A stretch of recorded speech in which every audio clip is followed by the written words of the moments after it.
Good evening dear students. Kinetic theory of gases में अपना जो नेक्स्ट लेक्चर है वो है बच्चों वंडर वाल गैस इक्वेशन। एक्चुअली में इसमें 3-4 लेक्चर्स बनेंगे वंडर वाल गैस इक्वेशन पे। तो इस लेक्चर में हम जो वंडर वाल सर ने अजम्पशंस लिए थे उस इक्वेशन को ड्राइव करने के लिए उनको हम समझेंगे, पढ़ेंगे। Conceptually these are very very rich assumptions. Johannes D van der Waals ये उनका पूरा नाम था और वो एक डच फिजिसिस्ट थे। एंड डियर स्टूडेंट 1910 में उनको इस इक्वेशन ऑफ स्टेट के लिए नोबेल प्राइज़ भी मिला था।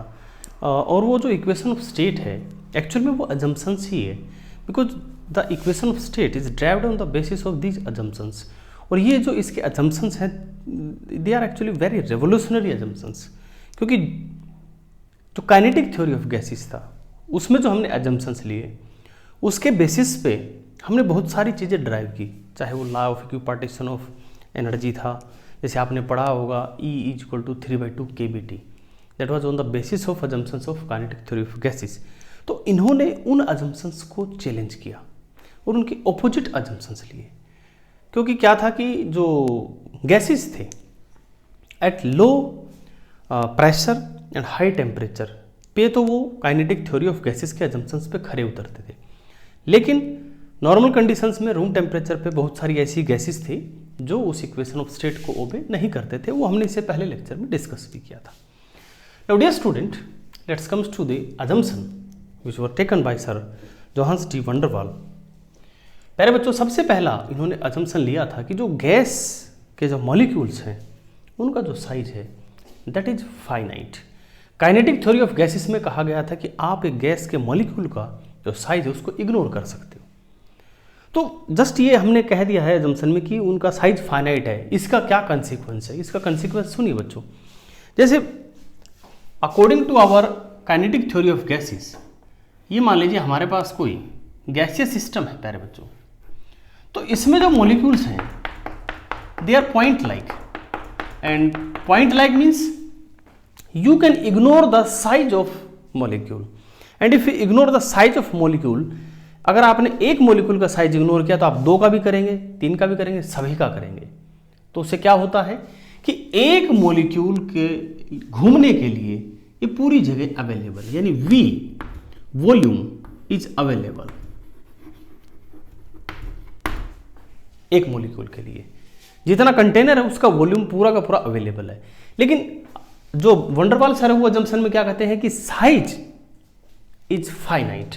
फाइनाइट मीन्स अब आप इसको इग्नोर नहीं कर सकते। अगर आप एक मॉलिक्यूल के साइज को इग्नोर नहीं कर सकते तो फिर बाकियों का जो साइज है आप उनको भी इग्नोर नहीं कर सकते। अब बाकियों का जो साइज है आप एक बार उसको सारों को टोटल करिएगा, तो टोटल करेंगे तो इसका मतलब जो अवेलेबल वॉल्यूम है इस मॉलिक्यूल के लिए जहां घूमने के लिए that is less than V।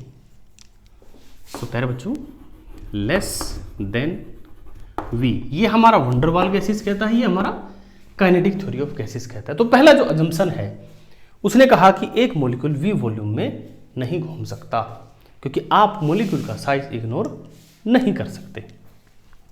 Actual में जो ये पॉइंट है ना पहला, ये सर क्लैसियस ने दिया था। मतलब वंडर वाल सर ने इसको अप्लाई किया to derive the equation of state, और क्लैसियस सर ने इसको यूज किया था टू इंट्रोड्यूस और to define the concept of mean free path. तो मीन फ्री पाथ को डिफाइन करने के लिए, एक्सप्लेन करने के लिए क्लैसियस सर ने ये पहला पॉइंट लिया था वंडर वाल सर से भी पहले। Now dear student, comes to the second point कि जो मॉलिक्यूल्स हैं they are attracting each other. Kinetic theory of gases क्या कह रहा था? There is no any attraction और इंट्रैक्शन। जब देखो एक बड़ा अच्छा वर्ड यूज किया था काइनेटिक थ्योरी में, there is no any interaction among the molecule. Attraction में और इंट्रैक्शन में फर्क होता है। अट्रैक्शन का मतलब तो है they are attracting each other. Interaction का मतलब है अट्रैक्शन भी हो सकता है, रिपल्सन भी हो सकता है, but there must be a force. तो ये कहते हैं, ये इंट्रैक्शन नहीं कहते। काइनेटिक थ्योरी ऑफ गैसेस ने कहा कोई इंट्रैक्शन नहीं है, ये कह रहा है कि अट्रैक्शन है। गैस के जो मॉलिक्यूल्स हैं उनके बीच में अट्रैक्शन है, और जिन फोर्सेस के कारण अट्रैक्शन है उनका वैसे अब तो हम कहते हैं उनको वंडरवाल फोर्सेस, आपने पढ़ा भी होगा कि फोर्सेस की जब टाइप पढ़ते हैं तो उसमें वंडरवाल फोर्सेस आता है, बट जो कैरेक्टर है उन फोर्सेस का उसके बारे में आइडिया पहले से लग चुका था। लंदन डिस्पर्सिव फोर्सेस, ऐसा कुछ नाम मुझे ध्यान आ रहा है, ये इस फोर्स का नाम था। प्यारे बच्चों, इस फोर्स की जो स्टोरी है दैट इज वेरी इंटरेस्टिंग में सोचिएगा, there are two gas molecules and we know very well that the gas molecules are neutral, then how they can attract each other. आप समझ रहे हैं ना मेरी बात? वो फिर अट्रैक्ट कैसे कर सकते हैं? कई बार जैसे बच्चे थोड़ा सा इसमें चूक कर जाते हैं। मान लीजिए ये हमारे पास कोई गैस मॉलिक्यूल्स है, एक मैंने गैस के एटम समझ लो इसको, फिलहाल एटॉमिक गैस समझ लीजिए, मैं इसका मतलब एक रफ कैरेक्टर ड्रा कर रहा हूँ, ठीक है। तो ये मान लीजिए दो एटम है, पॉजिटिव चार्ज है, नेगेटिव चार्ज का इलेक्ट्रॉन घूम रहा है। तो एक इसका जो कि मॉलिक्यूल्स अट्रैक्ट क्यों करते हैं, कि इसका रीजन ये दिया जाता है कि यहाँ पे एक इंस्टेंटेनियस डाइपोल मोमेंट होगा मॉलिक्यूल का। वैसे उसका कोई डाइपोल मोमेंट नहीं है, बट इंस्टेंटेनियस होगा। इंस्टेंटेनियस डाइपोल मोमेंट कैसे होगा कि मान लो देयर में बी सर्टेन सिचुएशन कि इलेक्ट्रॉन घूमते टाइम ये यहाँ है और ये इलेक्ट्रॉन इसका घूमते हुए यहाँ है। तो यहाँ पे गौर से आप क्या बात देखेंगे कि ये इलेक्ट्रॉन यहाँ है। तो प्यारे बच्चों, इनके बीच का जो अट्रैक्शन है, इस न्यूक्लियस और इस इलेक्ट्रॉन के बीच का जो अट्रैक्शन है, वो इस इलेक्ट्रॉन और इस इलेक्ट्रॉन के रिपल्सन से ज्यादा है। Then there will be some attraction and there will be some attraction between the neutral molecule. But dear student, this is not the correct concept. Correct concept इससे एक स्टेप आगे है, थोड़ा ध्यान से सुनिएगा। इलेक्ट्रॉन धीरे नहीं चल रहा, इट मूव्स वेरी रैपिडली। एक सेकंड में बहुत सारे चक्कर ये इसके लगा देता है। तो अगर आप इंस्टेंटेनियस जो डाइपोल मोमेंट है उसका अगर आप एवरेज करते हो, क्योंकि जब चीज कोई बहुत फास्ट चलती है then we take its average, तो इसका एवरेज 0 आता है, यानी इसका इंस्टेंटेनियस डाइपोल मोमेंट इज 0, इसका instantaneous dipole moment is 0। So there is no any dipole interaction. आप इसको डाइपोल इंटरेक्शन नहीं कह सकते। आप इसको कौन सा इंटरेक्शन कहेंगे? थोड़ा ध्यान से सुनिएगा, इसमें ये बात एक कदम आगे जाएगी। इसके इंस्टेंटेनियस डाइपोल मोमेंट के कारण यहां एक फील्ड आएगा, वो फील्ड इस मॉलिक्यूल को पोलराइज करेगा। और प्यारे बच्चों, जब ये मॉलिक्यूल पोलराइज होगा तो उस पोलराइजेशन के कारण एक डाइपोल मोमेंट आएगा और उसका एवरेज 0 नहीं है। आई थिंक अगर समझ में नहीं आया तो आप इस बात को आप प्लीज वीडियो में रिपीट कर लेना। इन द सेम वे इसका भी एक इंस्टेंटेनियस डाइपोल मोमेंट है। This dipole moment will induce an electric field at the site of this molecule and this molecule will polarize because molecule has a property called polarizability. This molecule is going to polarize and after polarization there will be a dipole moment and this is the interaction. वो dipoles का interaction यहां इनके बीच में है, ना कि instantaneous dipole का। I think I am able to give the complete information. तो प्यारे बच्चों, इसके बाद आगे ये क्या कहता है कि मॉलिक्यूल एक दूसरे को अट्रैक्ट कर रहे हैं वंडरवाल फोर्सेस से। वो मैंने उसका रीजन बताया कि किस कारण से वंडरवाल फोर्स होता है। उसके साथ साथ आगे क्या कह रहा है कि ये सिर्फ उनके बीच की जो डिस्टेंस है उसी पे डिपेंड कर रहा है। इनके बीच का जो डिस्टेंस है उसी पे डिपेंड कर रहा है। इसका मतलब ये है it is not going to depend on the nature of gas and it is not going to depend on some other factors. Okay, सिर्फ डिस्टेंस पे डिपेंड कर रहा है। हाँ, डिस्टेंस जिन फैक्टर्स पे डिपेंड कर रही है वो भी इसको अफेक्ट करेंगे, like temperature. If temperature is going to change the distance it means the van der Waals forces are going to change. Van der Waals forces की एक और खास बात है, दे डिसअपीयर वेरी रैपिडली। मींस एक मॉलिक्यूल है, उसका पड़ोस में मॉलिक्यूल है, ये उसी को अट्रैक्ट कर रहा है, उससे अगले वाले मॉलिक्यूल को ये अट्रैक्ट नहीं कर रहा, ये सिर्फ नियरेस्ट नेबर को ही अट्रैक्ट करता है। रीजन क्या है कि जब आप थोड़ा आगे जाएंगे तो इसकी वैल्यू बहुत रैपिडली फॉल होती है।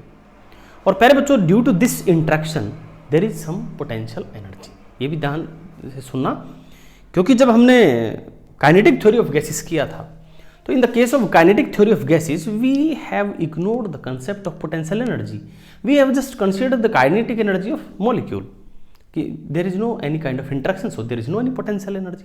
But in this case there are kinetic energy as well as potential energy, we have to consider both of these.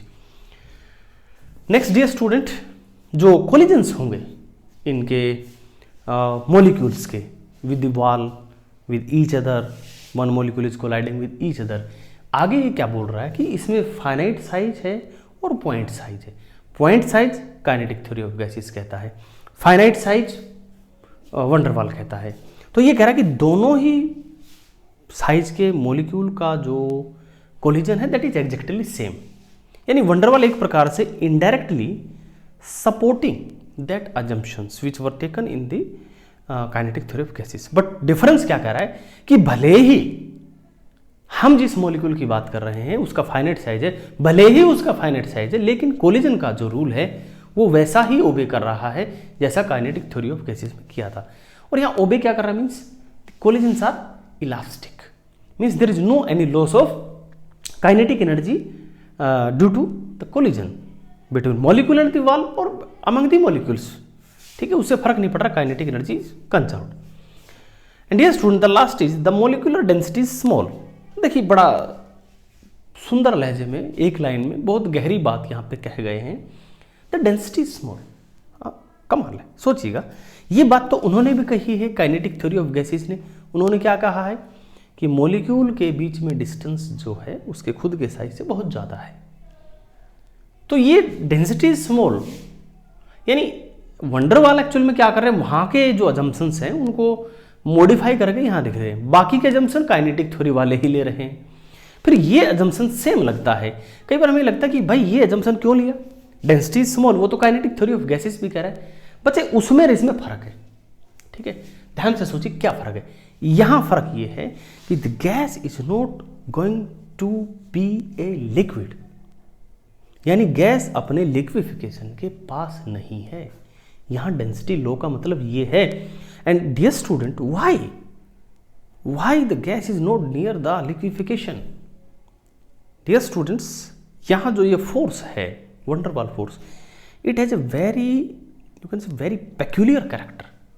तभी तो नोबेल प्राइज मिला कि ऐसा फोर्स ढूंढ लिया इन्होंने, ना इन चार्ज का रोल है ना मास का रोल है और इतना इजीली ऑब्जर्वेबल भी नहीं है. तो प्यारे बच्चों, इस फोर्स के कैरेक्टर है और वो कैरेक्टर आप समझिएगा कैसा है. देखो, कोशिश करते हैं समझाने की. ये मान लीजिए आपका कोई मैग्नेट का नॉर्थ पोल है, हालांकि सिंगल पोल एग्जिस्ट नहीं करता, लेकिन मैं दूसरा पोल यहाँ पे आपको डायग्राम में नहीं दिखा रहा. ठीक है, और ये हमारे पास एक मैग्नेट का साउथ पोल है. ठीक है, अब ऑब्वियस सी बात है क्या करेंगे ये, they are going to attract each other and they are very strong pole and due to strong pole there is strong attraction. और प्यारे बच्चों, ये इनके बीच में एक स्प्रिंग है, से कॉपर मतलब नॉन मैग्नेटिक मटेरियल का स्प्रिंग है, ये आयरन का नहीं है. आयरन तो इनको और अट्रैक्ट कराएगा. ये ऐसा स्प्रिंग है जिस जो ना आयरन का है, ना कोबाल्ट का है, ना निकल का है. अब बच्चा लोग क्या होगा, ये दोनों पास आएंगे because there is some attraction, लेकिन स्प्रिंग इनको एक डिस्टेंस पे आकर रोक देगा कि नो, इससे आप ज़्यादा क्लोज नहीं आ सकते.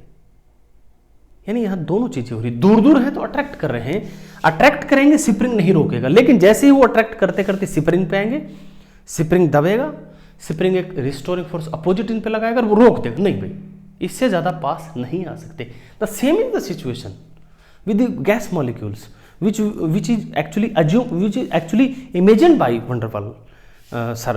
एंड व्हाट ही इमेजिन, इन्होंने कहा है कि जब मॉलिक्यूल दूर दूर हैं there is a force of attraction. देखो लिखा अट्रैक्ट, और जब वो पास हैं then there is some repulsion, there is short range repulsion. यानी ज़्यादा पास आएंगे तो देयर विल बी रिपल्सन, ज़्यादा दूर होंगे तो देयर विल बी अट्रैक्शन. यानी आप उनको ज़्यादा पास सोच भी नहीं सकते. यानी यू कैनॉट कंसिडर कि ये सारे मॉलिक्यूल यहाँ पे एक जगह पड़े हैं. No no no, there is repulsion too. ये बात का मतलब ये है कि डेंसिटी इज स्मॉल, यानी कि ये ज़्यादा पास भी नहीं रहेंगे। That is the meaning of the last assumption. I hope आपको समझ में आया। प्यारे बच्चों, इसका स्क्रीनशॉट ले लीजिएगा। ऑलरेडी मैंने पहले इसीलिए लिख दिया था, कई बार आप जनरली नोट्स की डिमांड करते हैं। प्यारे बच्चों देखो, एक बात यह है कि जैसे नोट्स और लेसन प्लान में फ़र्क होता है। हमारे पास जो होता है मटेरियल, जो हम फाइल में लेके आते हैं, वो लेसन प्लान होता है। कई बच्चे पीडीएफ नोट्स की डिमांड करते हैं, तो फिलहाल मेरे पास अवेलेबल नहीं है।